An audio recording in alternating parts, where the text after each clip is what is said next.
ओम नमः शिवाय. मी शमिका आणि तुम्ही बघत आहात ब्लेस्ड बाय महादेव 44. आपण डिस्कस करत होतो स्पिरिच्युअल जर्नी नंबर 2, ज्याच्यामध्ये असलेले 3 टाइप्स आपण पाहिले की एक नॉर्मल स्पिरिच्युअल जर्नी, एक होती सोलमेट जर्नी आणि तिसरी जी आहे ती ट्विन फ्लेम जर्नी. ही सर्वात स्पेशल आहे कारण ह्याला शिवशक्ती जर्नी असंही म्हटलं जातं.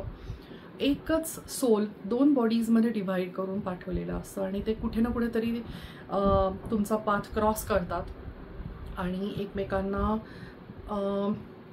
खूप एक बबल फेज असते की जेव्हा ते इंटरॅक्ट करू शकतात किंवा मे बी जस्ट क्रॉस होतात एकमेकांना आणि त्यानंतर सेपरेट होतात. सेपरेट होताना ते एकमेकांच्या ज्या इनसिक्युरिटीज आहेत ते ट्रिगर करतात. म्हणजेच काय, तर तुमच्यामध्ये ज्या ज्या कमी आहेत समोरची व्यक्ती तुम्हाला ते मिरर करून दाखवते आणि तुमच्यामध्ये खूप सारे बदल घडू लागतात.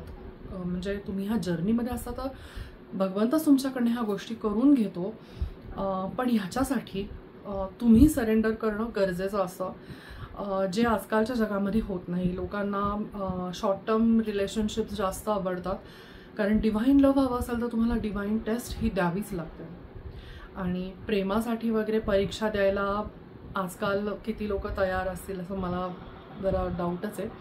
सो ही जर्नी सुरू तर होते पण ती एंड होत नाही. ही एंड ॲक्च्युली व्हायला पाहिजे. तर दोघं एकमेकांना भेटण्याच्या ऐवजी त्यांनी दोघं आपापल्या अंशामध्ये म्हणजे शिव आणि शक्तीमध्ये त्यांनी विलीन होणं हे जास्त महत्त्वाचं असतं आणि मग त्याच्यानंतर ॲक्च्युअल लाईफमध्ये ते फिजिकली म्हणजे फिजिकल फॉर्ममध्ये ते एकमेकांच्या समोर एकत्र येऊ शकतात आणि त्यांचं रियुनियन होऊ शकतं. पण ह्या रियुनियनसाठी दोघांचे इक्वल एफर्ट्स असणं खूप गरजेचं आहे. तर ऑलमोस्ट याचा रेशो खूप कमी आहे. लाखो ट्विन फ्लेम कपल्समधून हार्डली एखादं ट्विन फ्लेम ही जर्नी क्रॅक करू शकतं.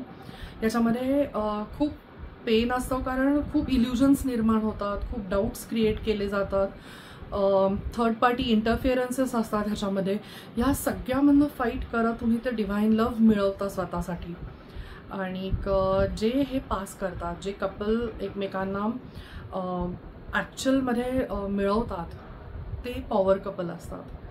ते एकत्र आल्यावरती त्यांच्यामध्ये खूप एक वेगळं तेज निर्माण होतं कारण दोघांमध्ये एक हिलिंग पॉवर निर्माण झालेली असते. एक व्यक्ती दुसऱ्या व्यक्तीला कॉम्प्लिमेंट करत असतं आणि खूप छान जर्नी असते ही. पण मी म्हटलं तसं याचा रेशो खूप कमी आहे. सो आपण परत वळूयात आपल्या स्पिरिच्युअल जर्नीकडे. बघत राहा ब्लेस्ड बाय महादेव 44.